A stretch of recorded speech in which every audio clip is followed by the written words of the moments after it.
नमस्कार दोस्तों, स्वागत है आपका BMJ एकेडमी में। Ancient history question answer series के आज के इस वीडियो से हम प्राचीन भारत में हुए धार्मिक सुधार आंदोलन के तहत बौद्ध धर्म से जुड़े सभी महत्वपूर्ण प्रश्नों तथा उनके उत्तर को डिटेल में देखेंगे। पहला प्रश्न है, भारत के सांस्कृतिक इतिहास के संदर्भ पारमिता शब्द का सही विवरण निम्नलिखित में से कौन सा है? पारमिता शब्द का अर्थ होता है परिपूर्णताएं जिनकी प्राप्ति से बोधिसत्व पथ प्रशस्त हुआ। इसका अर्थ हुआ कि वह ज्ञान की प्राप्ति जिससे बोधिसत्व का मार्ग मिल जाना। अगला प्रश्न है, भारत के धार्मिक इतिहास के संदर्भ में निम्नलिखित कथनों पर विचार कीजिए। अस्थविरवादी महायान बौद्ध धर्म से संबद्ध है, यह कथन गलत है। लोकोत्तरवादी संप्रदाय बौद्ध धर्म के महासांघिक संप्रदाय की एक शाखा थी, यह कथन सत्य है। महासांघिकों द्वारा बुद्ध के देवत्व रोपण ने महायान बौद्ध धर्म को प्रोत्साहित किया, यह कथन भी सत्य है। बौद्ध धर्म की महायान शाखा बुद्ध को एक देवता का अवतार मानते थे, जबकि बौद्ध धर्म की हीनयान शाखा बुद्ध को एक महापुरुष मानते थे। तो इसमें कथन 2 और 3 सत्य है, उत्तर ऑप्शन बी होगा। अगला प्रश्न, भारत के सांस्कृतिक इतिहास के संदर्भ में निम्नलिखित युग्मों पर विचार कीजिए।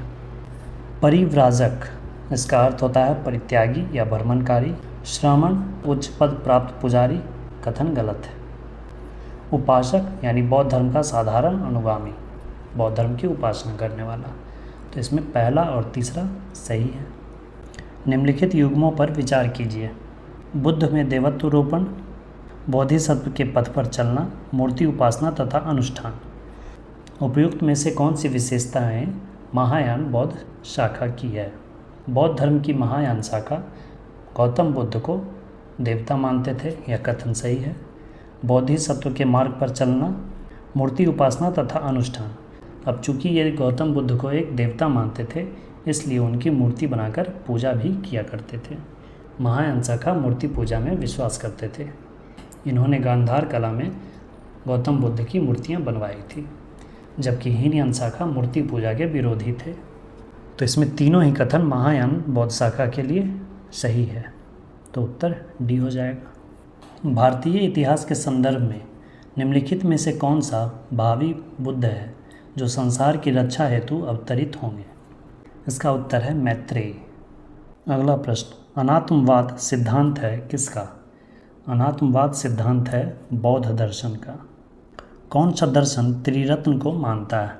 त्रिरत्न बौद्ध दर्शन। बौद्ध दर्शन के त्रिरत्न हैं बुद्ध, धम्म और संघ। ग्रंथों में उल्लिखित धर्म चक्र प्रवर्तन क्या है? जब गौतम बुद्ध को ज्ञान की प्राप्ति हो गई थी, तो उसके बाद गौतम बुद्ध ने अपना पहला उपदेश सारनाथ में 5 भिक्षुओं को दिया था, उसे ही धर्म चक्र प्रवर्तन कहा गया है। महापरिनिर्वाण मंदिर कहाँ अवस्थित है? भगवान बुद्ध ने जब अपना शरीर त्याग किया तो उसी को महापरिनिर्वाण कहा गया है, और महापरिनिर्वाण उनका हुआ था कुशीनगर में, इसीलिए कुशीनगर में ही महापरिनिर्वाण मंदिर बनाया गया है। अगला प्रश्न, प्राचीन भारत के बौद्ध मठों में पवरन नामक समारोह आयोजित किया जाता था, यह क्या था? वर्षा ऋतु के दौरान मठों में प्रवास करने वाले सभी भिक्षुओं द्वारा अपने अपराधों की स्वीकारोक्ति का अवसर होता था।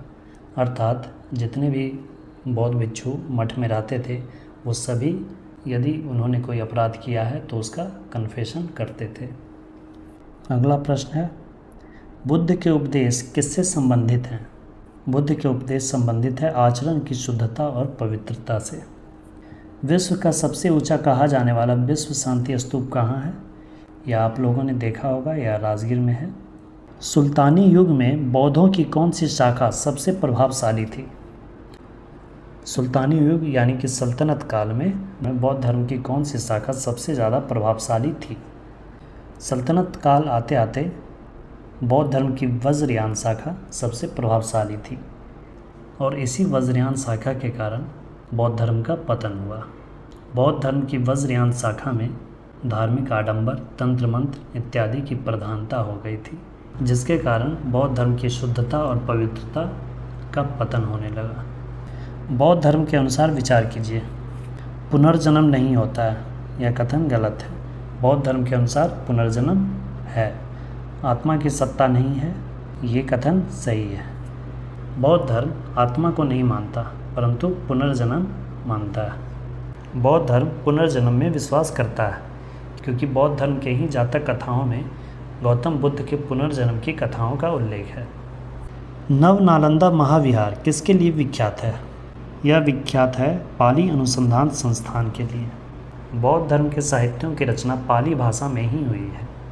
नव नालंदा महाविहार में पाली अनुसंधान संस्थान है जो कि बौद्ध साहित्यों के अनुसंधान के लिए विख्यात है। निम्नलिखित 4 स्थानों में हुई बौद्ध संगीतियों का सही कालक्रम नीचे दिए हुए कूट से ज्ञात करें। प्रथम बौद्ध संगीति 483 ईसा पूर्व में राजगीर में हुई थी और द्वितीय बौद्ध संगीति 383 ईसा पूर्व में वैशाली में हुई थी। तृतीय बौद्ध संगीति अशोक के शासनकाल में पाटलिपुत्रा में हुई थी और फिर चतुर्थ कनिष्क के शासनकाल में कुंडलवन कश्मीर में हुई थी। तो इस तरह सबसे पहले राजगीर, फिर वैशाली, फिर पाटलिपुत्रा और फिर कुंडलवन कश्मीर। उत्तर डी हो जाएगा। बुद्ध की खड़ी प्रतिमा निम्न में से किस काल में बनाई गई? बुद्ध की खड़ी प्रतिमा का निर्माण सबसे पहले कुषाण काल में हुआ। निम्नलिखित में से कौन से बौद्ध धर्म और जैन धर्म दोनों में समान रूप से विद्यमान थे? यानी दोनों में क्या क्या समानताएं मिलती हैं? ताप और भोग की अति का परिहार, ये गलत है। वेद प्रमाण के प्रति अनास्था, ये सही है। बौद्ध धर्म और जैन धर्म दोनों ही वेदों को नहीं मानते थे। कर्मकांडों की फलवत्ता का निषेध, जब वेदों को नहीं मानते हैं तो कर्मकांडों को भी नहीं मानते हैं। प्राणियों की हिंसा का निषेध, अहिंसा में विश्वास करते थे। तो यह तीनों ही कथन बौद्ध धर्म और जैन धर्म दोनों ही मानते थे। तो इसका उत्तर 2, 3, 4 हो जाएगा। नालंदा विश्वविद्यालय के स्थापना का युग कौन सा है? नालंदा विश्वविद्यालय की स्थापना कुमार गुप्त के द्वारा की गई थी। तो उत्तर गुप्त काल हो जाएगा। भगवान बुद्ध ने निम्नलिखित 4 आर्य सत्यों का प्रतिपादन किया। नीचे दिए कूट का प्रयोग करके उन्हें सही क्रम में रखिए। भगवान बुद्ध ने जीवन के 4 आर्य सत्य दिए थे, जिसमें से पहला था जीवन में दुख है। पहला ये हो गया, दुख है। दूसरा था दुख का समुदाय है, यानी कि दुख का कारण है। फिर है दुख का निरोध भी है, दुख को दूर किया जा सकता है। और फिर चौथा था दुख निरोध का मार्ग भी, यानी दुखों को दूर करने का मार्ग, जिसे अष्टांगिक मार्ग कहा गया है। उत्तर ए। जीवन में दुख है, दुख का कारण है, दुख का निरोध है, यानी दुख को रोका जा सकता है, और दुखों को रोकने का मार्ग है, जिस मार्ग को अष्टांगिक मार्ग कहा जाता है। भगवान बुद्ध के अनुसार अष्टांगिक मार्गों का पालन करने से मनुष्य की तृष्णा नष्ट हो जाती है और निर्वाण की प्राप्ति होती है। किस शासक के शासनकाल में नेपाल में बौद्ध धर्म का गमन हुआ था? यह हुआ था सम्राट अशोक के शासनकाल में। मौर्य वंश के शासक सम्राट अशोक के रुक्मिणदेही अभिलेख से गौतम बुद्ध के जन्म स्थान लुम्बिनी की जानकारी मिलती है। जब सम्राट अशोक नेपाल में गौतम बुद्ध के जन्म स्थान लुम्बिनी गए थे तो उन्होंने वहाँ का कर इसलिए माफ़ कर दिया था क्योंकि वहाँ गौतम बुद्ध का जन्म हुआ था, और इसका वर्णन सम्राट अशोक के रुक्मिणदेही अभिलेख से मिलता है। बौद्ध परंपरा के अनुसार किसका बाल भक्षक से बाल रक्षिका में परिवर्तन हो गया था? बाल भक्षक से बाल रक्षिका में परिवर्तन हुआ था हारिति का। बौद्ध धर्म से जुड़ी विभिन्न कहानियाँ हैं, जिनमें से यह भी एक कहानी है। अष्टांगिक मार्ग की संकल्पना अंग है। यह अंग है धर्मचक्र परिवर्तन की विषय वस्तु का, अर्थात ज्ञान की प्राप्ति के लिए। निम्नलिखित वक्तव्यों पर विचार करें और नीचे दिए गए कूट से सही उत्तर चुनें। कुशीनगर मल्ल गणराज्य की राजधानी थी, यह कथन सही है। महात्मा बुद्ध का महापरिनिर्वाण कुशीनगर में हुआ था, यह कथन भी सही है। दोनों ही कथन सही है, परंतु एक ही व्याख्या नहीं है, क्योंकि महात्मा बुद्ध का महापरिनिर्वाण कुशीनगर में हुआ था। इससे कोई फर्क नहीं पड़ता है कि वह किस गणराज्य की राजधानी थी, इसलिए यह उसका व्याख्या नहीं कर रहा है, परंतु कथन दोनों सही है। वल्लभी विश्वविद्यालय स्थित था। वल्लभी विश्वविद्यालय गुजरात में स्थित था। यह भी बौद्ध धर्म दर्शन से संबंधित विश्वविद्यालय था। अगला प्रश्न है, बोध गया में महाबोधि मंदिर बनाया गया है जहाँ। दोस्तों इस प्रश्न का उत्तर आप कमेंट करके बताएं। बहुत ही आसान प्रश्न है। ऑप्शंस को आप पढ़िए, आपको उत्तर तुरंत मिल जाएगा। दोस्तों आप इसका उत्तर कमेंट अवश्य करें। आरंभिक मध्ययुगीन समय में बौद्ध धर्म का पतन किन किन कारणों से हुआ? उस समय तक बुद्ध विष्णु के अवतार समझे जाने लगे और वैष्णव धर्म का हिस्सा बन गए। ये कथन सत्य है। अंतिम गुप्त राजा के समय तक आक्रमण करने वाली मध्य एशिया की जनजातियों ने हिंदू धर्म को अपनाया और बौद्धों को सताया। यह कथन गलत है। गुप्त वंश के राजाओं ने बौद्ध धर्म का पुरजोर विरोध किया। यह कथन भी गलत है। कुमार गुप्त ने ही नालंदा विश्वविद्यालय की स्थापना की थी, जो कि बौद्ध धर्म दर्शन के लिए प्रसिद्ध था। तो इसमें से सिर्फ पहला कथन सत्य है, जिसके कारण बौद्ध धर्म का पतन हुआ। गौतम बुद्ध भगवान विष्णु के 9वें अवतार समझे जाने लगे और वह वैष्णव धर्म का हिस्सा बन गया। तो इस तरह बौद्ध धर्म वैष्णव धर्म का हिस्सा बन गया। शून्यता के सिद्धांत का सर्वप्रथम प्रतिपादन करने वाले बौद्ध दार्शनिक का नाम क्या है? इनका नाम है नागार्जुन। नागार्जुन बौद्ध दार्शनिक थे। इन्होंने ही सर्वप्रथम शून्यता का सिद्धांत दिया था। अशोकाराम विहार निम्नलिखित में से किस स्थान पर है? अशोकाराम विहार पाटलिपुत्रा में है। निम्नलिखित में से किस राजा के एक अभिलेख से सूचना मिलती है कि शाक्य बुद्ध का जन्म लुम्बिनी में हुआ था? यह प्रश्न अभी हमने पढ़ा था। सम्राट अशोक के रुम्मिनदेही अभिलेख से हमें यह ज्ञात होता है कि भगवान बुद्ध का जन्म लुम्बिनी में हुआ था, क्योंकि सम्राट अशोक ने लुम्बिनी को कर मुक्त कर दिया था। अगला प्रश्न, नालंदा विश्वविद्यालय के संस्थापक कौन थे? नालंदा विश्वविद्यालय की स्थापना कुमार गुप्त द्वारा की गई थी। कुमार गुप्त का शासनकाल 415 ईस्वी से 455 ईस्वी तक था। गौतम बुद्ध के बारे में निम्न में से क्या सत्य है? वे कर्म में विश्वास करते थे। कथन सत्य है। आत्मा का शरीर में परिवर्तन मानते थे। ये कथन भी सत्य है। निर्वाण प्राप्ति में विश्वास करते थे। सत्य है। ईश्वर के सत्ता में विश्वास नहीं करते थे। यह कथन गलत है। बाकी पहला, दूसरा और तीसरा तीनों कथन सत्य है। निम्नलिखित में से कौन सी बात बौद्ध धर्म तथा जैन धर्म में समान नहीं है? अहिंसा दोनों मानते थे। वेदों के प्रति उदासीनता, यह भी दोनों मानते थे। रीति रिवाजों की अस्वीकृति, यह भी दोनों मानते थे। आत्मदमन, यह दोनों नहीं मानते थे। बौद्ध धर्म के अनुसार शरीर को कष्ट दिए बिना ही मोक्ष की प्राप्ति की जा सकती है, जबकि जैन धर्म के अनुसार मोक्ष की प्राप्ति के लिए शरीर को भी कष्ट देना अनिवार्य है। अर्थात आत्मदमन पर बौद्ध धर्म और जैन धर्म के विचार अलग थे। गौतम बुद्ध ने अपनी मृत्यु के उपरांत बौद्ध संघ के नेतृत्व के लिए निम्न में से किसे नामित किया था? गौतम बुद्ध ने बौद्ध संघ के नेतृत्व के लिए किसी को भी नामित नहीं किया था। इसका उत्तर डी होगा, उपयुक्त में से कोई नहीं। अगला प्रश्न, बौद्ध धर्म के विस्तार के कारणों में सम्मिलित थे धर्म की सादगी। कथन सही है। दलितों के लिए विशेष अपील, यह भी सही है। धर्म की मिशनरी भावना, यह भी सही है। स्थानिक भाषा का प्रयोग, यह भी सही है। पाली भाषा का प्रयोग करते थे, जो जनसाधारण की भाषा थी। दार्शनिकों द्वारा वैदिक भावना की सुदृढ़ता, यह कथन गलत है। 1, 2, 3, 4 यह चारों कथन सही हैं। इनमें से कौन बौद्ध शिक्षा का केंद्र था? बौद्ध शिक्षा के प्रमुख केंद्रों में नालंदा विश्वविद्यालय तथा विक्रमशिला विश्वविद्यालय प्रमुख थे। अगला प्रश्न है, नागार्जुन किस बौद्ध संप्रदाय के थे?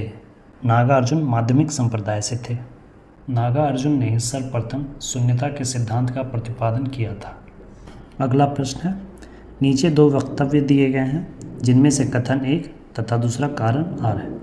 कथन है, 12वीं शताब्दी के अंत तक नालंदा महाविहार का पतन हो गया। कारण, महाविहार को राजकीय प्रशय मिलना बंद हो गया था। नालंदा महाविहार के पतन का प्रमुख कारण भारत पर मुस्लिम आक्रमण था। हीनयान अवस्था का विशालतम एवं सर्वाधिक विकसित शैल के चैत्यगृह कहाँ स्थित है? यह महाराष्ट्र के कार्ले में स्थित है। वह स्तूप स्थल जिसका संबंध भगवान बुद्ध के जीवन की किसी घटना से नहीं है, वह कौन सा है? सारनाथ में धर्मचक्र प्रवर्तन यानी कि प्रथम उपदेश, बोधगया में ज्ञान की प्राप्ति और कुशीनारा में महापरिनिर्वाण यानी शरीर का त्याग। सांची बुद्ध के जीवन की किसी घटना से संबंधित नहीं है। भारतीय इतिहास के संदर्भ में निम्नलिखित में से कौन भावी बुद्ध है जो संसार की रक्षा हेतु अवतरित होंगे? यह प्रश्न पहले भी था, इसका उत्तर मैत्रेय होगा। बुद्ध की 80 फीट बड़ी प्रतिमा जो बोध गया में है किसके द्वारा निर्मित की गई है? या जापानियों के द्वारा निर्मित किया गया था। साथ ही राजगीर में जो विश्व शांति स्तूप है जो कि 120 फीट ऊंचा है उसका निर्माण भी जापान के द्वारा किया गया है। सर्वप्रथम स्तूप शब्द कहाँ मिलता है? स्तूप शब्द का प्रथम प्रयोग ऋग्वेद में किया गया है। स्तूप का अर्थ होता है मृत्यु के अवशेष। निम्नलिखित में से कौन सा बौद्ध पवित्र स्थल निरंजना नदी पर स्थित था? निरंजना नदी जिसे वर्तमान में फल्गु नदी कहा जाता है उसके तट पर बोधगया स्थित है, जहाँ की गौतम बुद्ध को ज्ञान की प्राप्ति हुई थी। बौद्ध ग्रंथ पीठकों की रचना निम्नलिखित में से किस भाषा में की गई थी? जितने भी बौद्ध साहित्य है उनकी रचना पाली भाषा में की गई है। पाली भाषा तत्कालीन जनसाधारण की भाषा थी। सर एडविन अर्नाल्ड की पुस्तक the light of the Asia आधारित है किस पर? सर एडविन अर्नाल्ड की पुस्तक the light of the Asia 1879 में प्रकाशित हुई थी। इस पुस्तक में इन्होंने गौतम बुद्ध को लाइट ऑफ एशिया कहा है और यह पुस्तक आधारित है ललित विस्तार पर। निम्नलिखित में से कौन बुद्ध के जीवन काल में संघ प्रमुख होना चाहता था? वह था देवदत्त। देवदत्त गौतम बुद्ध के विचारों से सहमत नहीं था। वह गौतम बुद्ध के जीवन काल में ही बौद्ध संघ का प्रमुख बनना चाहता था। इसके लिए उसने गौतम बुद्ध की हत्या का असफल प्रयास भी किया था। बौद्ध तथा जैन दोनों ही धर्म विश्वास करते हैं कर्म तथा पुनर्जन्म के सिद्धांत पर। सारनाथ में अपना प्रथम प्रवचन किसने दिया था?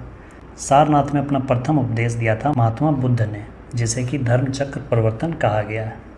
बौद्ध संघ में भिक्षुनी के रूप में स्त्रियों के प्रवेश की अनुमति बुद्ध द्वारा दी गई थी किस स्थान पर?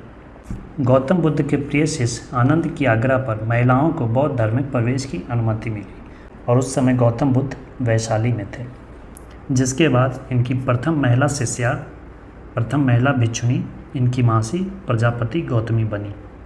महात्मा बुद्ध ने अपना पहला धर्म चक्र प्रवर्तन किस स्थान पर दिया था? सेम प्रश्न है, इसका उत्तर आप कमेंट में बताएं। अगला प्रश्न, बुद्ध के गृह त्याग का प्रतीक क्या है? गौतम बुद्ध अपने घोड़े पर बैठकर महल से बाहर निकले थे, इसलिए गौतम बुद्ध के गृह त्याग का प्रतीक घोड़ा है। और इनके जन्म का प्रतीक कमल है, इनके ज्ञान प्राप्ति का प्रतीक बोधि वृक्ष पीपल है, और इनके निर्वाण का प्रतीक पदचिन्ह है तथा इनकी मृत्यु का प्रतीक स्तूप है। गौतम बुद्ध कौशाम्बी किसके राज्यकाल में आए थे? जब गौतम बुद्ध कौशाम्बी की यात्रा पर थे उस समय वहाँ के शासक उदयन थे। भारत में वह पहला जिसकी प्रतिमाओं को पूजा गया वह थे गौतम बुद्ध।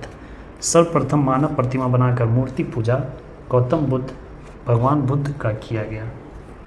त्रिपिटक क्या है? गांधी जी के 3 बंदर। त्रिपिटक है बुद्ध के उपदेशों का संग्रह। बौद्ध साहित्यों में त्रिपिटक तथा जातक कथाएं प्रमुख हैं।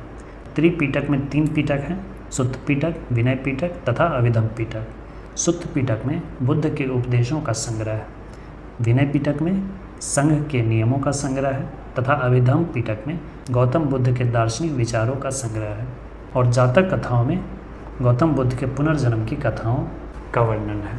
महायान बौद्ध धर्म में बोधिसत्व अवलोकितेश्वर को किस अन्य नाम से जाना जाता है? इन्हें पद्मपाणि भी कहा जाता है। निम्नलिखित राज्यों में से किनका संबंध बुद्ध के जीवन से था? उन महाजनपदों को चुनना है जिसका संबंध महात्मा बुद्ध के जीवन से था। अवंती तथा गांधार का संबंध गौतम बुद्ध से नहीं था। मगध सबसे प्रमुख, और फिर कौशल की राजधानी श्रावस्ती में महात्मा बुद्ध ने सर्वाधिक उपदेश दिए थे। तो इसका उत्तर केवल 3 और 4 होगा। निम्नलिखित में से किस राजवंश के अभिलेख से इस परंपरा का समर्थन होता है कि लुम्बिनी शाक्यमुनि बुद्ध का जन्म स्थान था? मौर्य वंश के शासक सम्राट अशोक के रुम्मिनदई अभिलेख से गौतम बुद्ध के जन्म स्थान लुम्बिनी की जानकारी मिलती है। इस अभिलेख से यह भी ज्ञात होता है कि सम्राट अशोक ने लुम्बिनी को कर मुक्त कर दिया था। निम्नलिखित में से कौन सा एक अशोक का अभिलेख इस परंपरा की पुष्टि करता है कि गौतम बुद्ध का जन्म लुम्बिनी में हुआ? सेम क्वेश्चन है, इसका उत्तर भी मैंने बता दिया है, आप इसका उत्तर कमेंट करके बताएं। गौतम बुद्ध द्वारा भिक्षुनी संघ की स्थापना कहाँ की गई थी? संघ में महिलाओं के प्रवेश की अनुमति सर्वप्रथम वैशाली में मिली थी जो कि गौतम बुद्ध के प्रिय शिष्य आनंद की आग्रह पर किया गया था। निम्नलिखित में से किस बौद्ध ग्रंथ में संघ जीवन के नियम प्राप्त होते हैं? संघ के नियमों का संग्रह विनय पिटक में किया गया। हमने अभी पढ़ा त्रिपिटक। त्रिपिटक में 3 पिटक हैं, सूत्र पिटक, विनय पिटक और अभिधम पिटक। सूत्र पिटक में गौतम बुद्ध के उपदेश, विनय पिटक में संघ के नियमों का संग्रह और अभिधम पिटक में बुद्ध के दार्शनिक सिद्धांत। महात्मा बुद्ध का महापरिनिर्वाण कहाँ हुआ था? इसका उत्तर आप कमेंट में बताएं। भगवान बुद्ध की प्रतिमा कभी कभी एक हस्त मुद्रा युक्त दिखाई गई है, जिसे भूमि स्पर्श मुद्रा कहा जाता है। यह किसका प्रतीक है? यह प्रतीक है अपनी शुचिता और शुद्धता का साक्षी होने के लिए बुद्ध का धरती का आह्वान। अगला प्रश्न है, बुद्ध ने सर्वाधिक उपदेश कहाँ दिए थे? बुद्ध ने सर्वाधिक उपदेश महाजनपद कौशल की राजधानी श्रावस्ती में दिए थे। अगला प्रश्न है, भारत के धार्मिक इतिहास के संदर्भ में निम्नलिखित कथनों पर विचार कीजिए। बोधिसत्व बौद्ध मत के हीनयान संप्रदाय की केंद्रीय संकल्पना है। यह कथन गलत है। बोधिसत्व अपने प्रबोध के मार्ग पर बढ़ता हुआ करुणामय है। यह कथन सत्य है। बोधिसत्व समस्त सचेतन प्राणियों को उनके प्रबोध के मार्ग पर चलने में सहायता करने के लिए स्वयं की निर्वाण प्राप्ति विलंबित करता है। यह कथन भी सत्य है। तो इनमें से केवल 2 और 3। तृतीय बौद्ध सभा किस स्थान पर बुलाई गई थी? महात्मा बुद्ध के उपदेशों को प्रसारित करने के लिए बौद्ध संगीतियों का आयोजन होता था।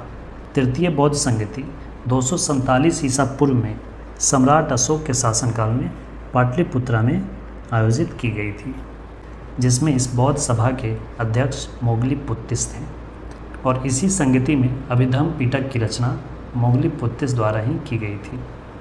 गौतम बुद्ध ने किस स्थान पर निर्वाण प्राप्त किया? इसका उत्तर कुशीनगर, कुशीनारा। बौद्ध स्मारक स्तूप कहाँ बनाए जाते थे? बुद्ध के अवशेषों पर। यह कथन सही है। बुद्ध के जीवन से संबंधित स्थानों पर नहीं। संघ के प्रमुख सदस्यों के अवशेषों पर। यह भी सही है। बौद्ध मठों द्वारा अर्चना के स्थानों पर। यह गलत है। तो इसमें से पहला और तीसरा कथन सत्य है। स्तूप का अर्थ होता है मृत्यु के अवशेष। निम्नलिखित युग्मों में से कौन से सही सुमेलित हैं? लोथल प्राचीन नदी क्षेत्र, ये सही है। सारनाथ गौतम बुद्ध का प्रथम धर्मोपदेश, धर्मचक्र प्रवर्तन, ये भी सही है। राजगीर अशोक का सिंह स्तंभ शीर्ष, ये गलत है।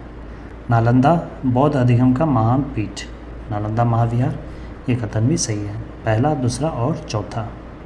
बुद्ध के जीवन की 4 महत्वपूर्ण घटनाओं और उनसे संबद्ध 4 स्थानों का नीचे उल्लेख है। इसका मिलान करना है।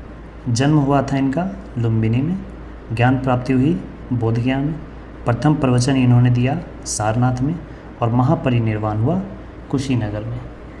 3, 2, 1, 4 ऑप्शन सी। कश्मीर में कनिष्क के शासनकाल में जो बौद्ध संगति आयोजित हुई उसकी अध्यक्षता निम्नलिखित में से किसने की थी? कनिष्क के शासनकाल में कुंडलवन कश्मीर में चतुर्थ बौद्ध संगति का आयोजन 102 ईस्वी में हुआ था। इस संगति की अध्यक्षता वसुमित्र ने की थी, जबकि अश्वघोष उपाध्यक्ष थे। अगला प्रश्न है, इसमें मिलान करना है। भगवान बुद्ध के जीवन के घटनाओं से संबंधित जो प्रतीक हैं उनका मिलान करना है। भगवान बुद्ध के जन्म का प्रतीक है कमल। प्रथम प्रवचन धर्मचक्र प्रवर्तन कहा गया है। महाबोधि बोधि वृक्ष को कहा गया है और गृह त्याग का प्रतीक है घोड़ा, ऑप्शन डी। अगला प्रश्न है, बौद्ध धर्म की महायान शाखा औपचारिक रूप से किसके शासनकाल में प्रकट हुई? बौद्ध धर्म का विभाजन 2 शाखाओं महायान तथा हीनयान में चतुर्थ बौद्ध संगति में हुई और चतुर्थ बौद्ध संगति कनिष्क के शासनकाल में हुई थी।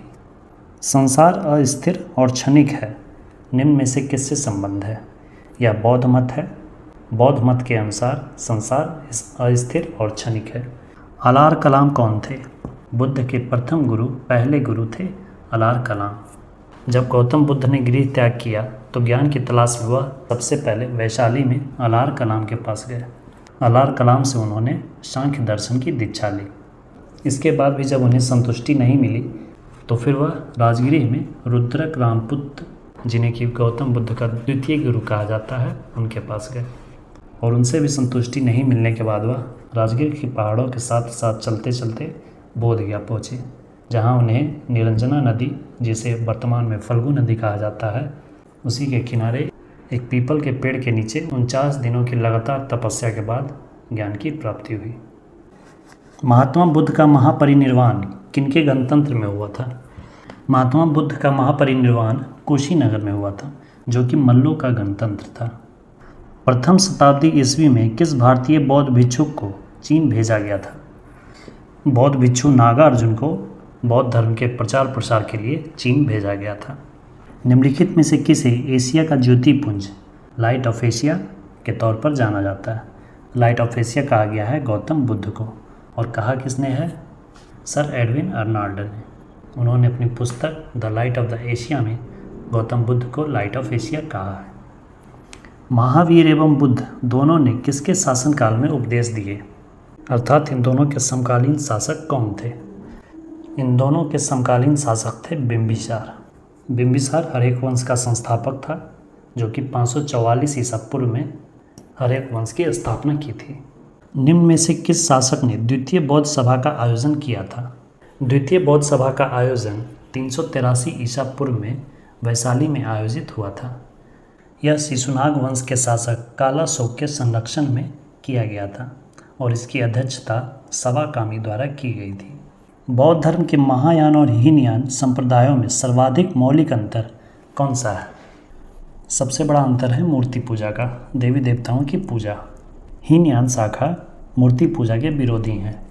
वह गौतम बुद्ध को एक महापुरुष मानते हैं, देवता नहीं, जबकि महायान शाखा भगवान बुद्ध को एक देवता मानते हैं और उनकी मूर्ति पूजा करते हैं।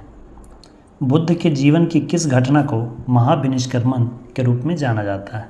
दोस्तों, इसका उत्तर आप कमेंट करके बताएं। महाविनिष्क्रमण का प्रतीक घोड़ा है। अब आप रिलेट कीजिए कि इसका उत्तर क्या होगा और आप कमेंट करके उत्तर बताएं। सप्तपर्णी गुफा कहाँ स्थित है? यह राजगीर में है। प्रथम बौद्ध संगति का आयोजन 483 ईसा पूर्व में राजगीर के सप्तपर्णी गुफा में ही हुआ था और इसका आयोजन हर्यक वंश के शासक अजातशत्रु ने करवाया था, जबकि अध्यक्षता महाकश्यप ने की थी। किस शासक के काल में चतुर्थ बौद्ध संगति का आयोजन कश्मीर में हुआ था? कनिष्क के शासनकाल में चतुर्थ बौद्ध संगति कुंडलवन कश्मीर में आयोजित की गई थी। अध्यक्षता वासुमित्र और उपाध्यक्ष अश्वघोष। गौतम बुद्ध को एक देवता का स्थान किस राजा के युग में प्राप्त हुआ? चतुर्थ बौद्ध संगति में ही बौद्ध धर्म का विभाजन हुआ, जिसमें कि महायान शाखा और हीनयान शाखा प्रारंभ हुआ। हीनयान शाखा मूर्ति पूजा के विरोधी थे, वो गौतम बुद्ध को एक महापुरुष मानते थे, जबकि महायान शाखा गौतम बुद्ध को एक देवता का अवतार माना। इसलिए गौतम बुद्ध को एक देवता का स्थान चतुर्थ बौद्ध संगति में कनिष्क के शासनकाल में हुआ। भारतीय कला में बुद्ध के जीवन की किस घटना का चित्रण मृग सहित चक्र द्वारा हुआ? गौतम बुद्ध का प्रथम उपदेश, जो कि सारनाथ में दिया गया, जिसे कि धर्म चक्र प्रवर्तन कहा गया है, उसका चित्रण ही मृग सहित चक्र द्वारा किया गया है। गौतम बुद्ध का जन्म कब हुआ था? गौतम बुद्ध का जन्म 563 ईसा पूर्व में लुम्बिनी वन कपिलवस्तु में हुआ था। इनके पिता कपिलवस्तु के राजा थे, जो कि शाक्य कुल के थे। उनका नाम शुद्धोधन था और माता का नाम महामाया था, जो कि कोलीय राजकुमारी थी। शाक्य कुल होने के कारण ही गौतम बुद्ध को शाक्य मुनि भी कहा जाता है। अगला प्रश्न, देश में निम्न में से किसने मूर्ति पूजा की नींव रखी? सर्वप्रथम मूर्ति पूजा बौद्ध धर्म ने की। चतुर्थ बौद्ध संगति के दौरान जब बौद्ध धर्म का विभाजन हुआ तो बौद्ध धर्म के महायान शाखा ने गौतम बुद्ध को देवता का अवतार माना और उनकी मूर्ति पूजा शुरू की। द्वितीय बौद्ध संगति का आयोजन कहाँ हुआ था? द्वितीय बौद्ध संगति का आयोजन 383 ईसा पूर्व में शिशुनाग वंश के शासक कालाशोक के शासनकाल में वैशाली में आयोजित हुआ था, जिसकी अध्यक्षता सवाकामी द्वारा की गई थी। गौतम बुद्ध की माँ किस वंश से संबंधित थी? गौतम बुद्ध की माँ कुलीय वंश की राजकुमारी थी। गांधार शैली की मूर्ति कला में बुद्ध के सारनाथ में हुए प्रथम धर्मोपदेश से संबद्ध प्रवचन मुद्रा का नाम क्या है? गौतम बुद्ध के सारनाथ में हुए प्रथम धर्मोपदेश को धर्मचक्र प्रवर्तन कहा गया है। कर्मापा लामा तिब्बत के बुद्ध संप्रदाय के किस वर्ग के हैं? इसका उत्तर है कंग्युपा। बुद्ध ने अपने जीवन की अंतिम वर्षा ऋतु कहाँ बिताई थी? गौतम बुद्ध ने अपने जीवन की अंतिम वर्षा ऋतु वैशाली में बिताई थी। उसके बाद वो कुशीनगर चले गए, जहाँ उन्हें निर्वाण की प्राप्ति हुई। भूमि स्पर्श मुद्रा की सारनाथ बुद्ध मूर्ति संबंधित है किस काल से? भूमि स्पर्श मुद्रा की सारनाथ बुद्ध मूर्ति गुप्त काल में बनाई गई थी। प्रथम बौद्ध संगीति का आयोजन कहाँ हुआ था? प्रथम बौद्ध संगीति का आयोजन अजातशत्रु के शासनकाल में 483 ईसा पूर्व में राजगृह की सप्तपर्णी गुफा में हुआ था, जिसकी अध्यक्षता महाकश्यप ने की थी। बुद्ध की मृत्यु के पश्चात प्रथम बौद्ध संगीति की अध्यक्षता की गई थी। अजातशत्रु के शासनकाल में प्रथम बौद्ध संगीति हुई थी, जिसकी अध्यक्षता महाकश्यप द्वारा की गई थी। गौतम बुद्ध द्वारा अपने धर्म में दीक्षित किया जाने वाला अंतिम व्यक्ति कौन था? अंतिम व्यक्ति था सुभद्र। गौतम बुद्ध जब कुशीनगर में थे तब उन्होंने निर्वाण से पहले अपना अंतिम उपदेश अपने शिष्य सुभद्र को दिए थे। निम्न में से किस बौद्ध साहित्य में महात्मा बुद्ध के नैतिक एवं सिद्धांत संबंधित प्रवचन संकलित है? यानी कि महात्मा बुद्ध के उपदेशों का संग्रह है। महात्मा बुद्ध के उपदेशों का संग्रह सुत्त पिटक में है, जिसका संकलन इनके परम शिष्य आनंद द्वारा किया गया था। और विनय पिटक में भिक्षुओं के लिए संघ के नियमों का संकलन है, जिसका संकलन उपाली द्वारा किया गया। और अभिधम्म पिटक में बुद्ध के दार्शनिक विचारों का संग्रह है, जिसका संकलन मोगलीपुत्तिस द्वारा किया गया। महात्मा बुद्ध के संबंध में निम्नलिखित कथनों में कौन सही है? उनका जन्म कपिलवस्तु में हुआ था, ये कथन सही है। उन्होंने बोध गया में ज्ञान की प्राप्ति हुई थी, यह कथन भी सही है। उन्होंने वैदिक धर्म को अस्वीकार किया, यह भी सही है। उन्होंने आर्य सत्य का प्रचार किया, यह भी सत्य है। चारों ही कथन सत्य है। अंतिम प्रश्न है, धर्म चक्र प्रवर्तन किया गया था कहाँ? इसका उत्तर दोस्तों आप कमेंट में बताएं। तो दोस्तों ये थे बौद्ध धर्म से जुड़े 100 महत्वपूर्ण प्रश्न। दोस्तों जैन धर्म से संबंधित सभी प्रमुख तथ्यों का वीडियो लिंक डिस्क्रिप्शन में दिया हुआ है। उन वीडियोस को देखने के बाद यदि आप क्वेश्चन आंसर के वीडियो को देखेंगे तो आपको ज़्यादा लाभ मिलेगा। इसलिए दोस्तों उन वीडियोस को भी एक बार अवश्य देख लें, उसका लिंक डिस्क्रिप्शन में दिया हुआ है। पहला प्रश्न है, भारत की धार्मिक प्रथाओं के संदर्भ में स्थानकवासी संप्रदाय का संबंध किससे है? इस संप्रदाय का संबंध जैन धर्म से है। निम्नलिखित में से कौन एक जैन तीर्थंकर नहीं थे? चंद्रप्रभु 8वें तीर्थंकर थे, नेमिनाथ 22वें तीर्थंकर थे, संभवनाथ 3रे तीर्थंकर थे, नाथमुनि तीर्थंकर नहीं थे। दक्षिण भारत में प्रसिद्ध जैन केंद्र कहाँ स्थित है? दक्षिण भारत का प्रसिद्ध जैन केंद्र है श्रवणबेलगोला में। मौर्य वंश के संस्थापक चंद्रगुप्त मौर्य अपने जीवन के अंतिम दिनों को श्रवणबेलगोला में ही बिताए थे।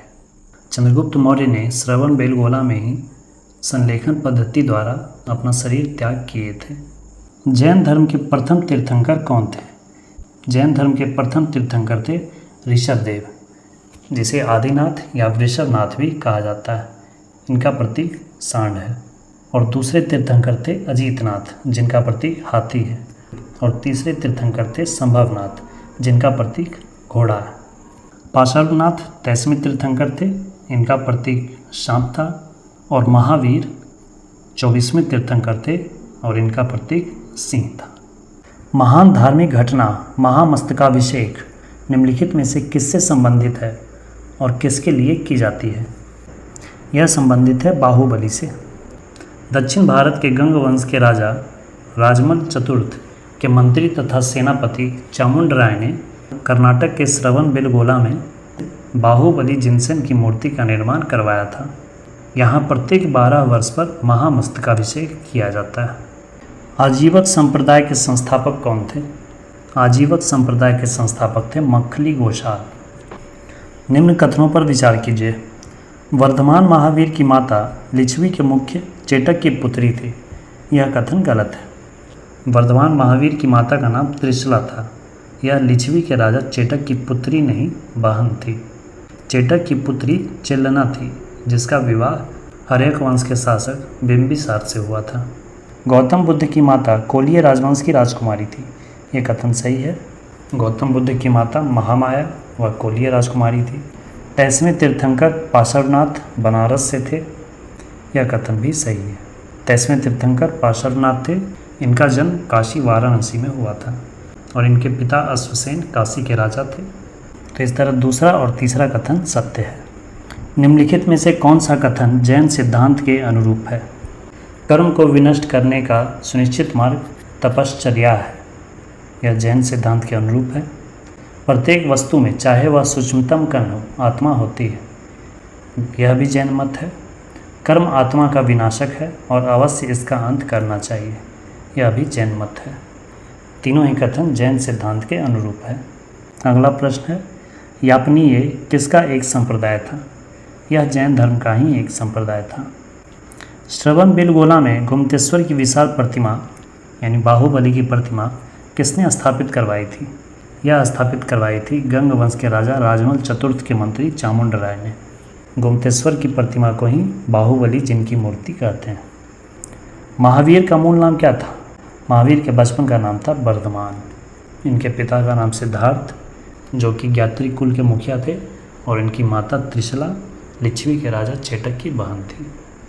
अगला प्रश्न है, समाधि मरण किस दर्शन से संबंधित है? समाधि मरण जैन धर्म से संबंधित है। समाधि मरण को प्राण त्यागने की संलेखन या संथरा विधि भी कहते हैं। इस समाधि में भूखे प्यासे रहकर मृत्यु की प्रतीक्षा की जाती है। मौर्य वंश के संस्थापक चंद्रगुप्त मौर्य ने इसी संलेखन विधि से अपने प्राण त्यागे थे। महावीर जैन की मृत्यु निम्नलिखित में से किस नगर में हुई? महावीर की मृत्यु 72 वर्ष की आयु में 468 ईसा पूर्व में पावापुरी में हुई और इनका जन्म हुआ था 540 ईसा पूर्व में वैशाली के कुंडग्राम में।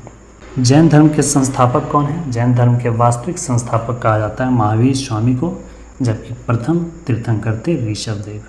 ऋषभदेव को ही आदिनाथ या वृषभनाथ भी कहा जाता है और इनका प्रतीक चिन्ह है सांड। प्रभासगिरी किस धर्म का तीर्थस्थल है? यह जैन धर्म का तीर्थस्थल है।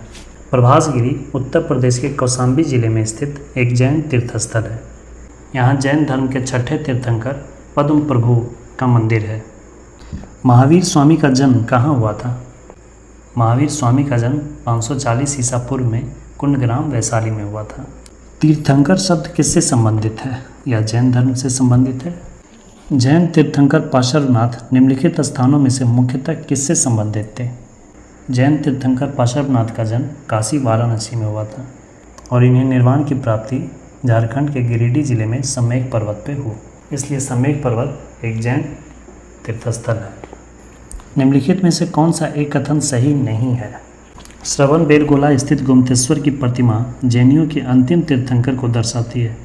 यह कथन गलत है। भारत का सबसे बड़ा बौद्ध मठ अरुणाचल प्रदेश में है। यह कथन सही है। खजुराहो के मंदिर चंदेल शासकों द्वारा बनवाया गया था। यह कथन भी सही है।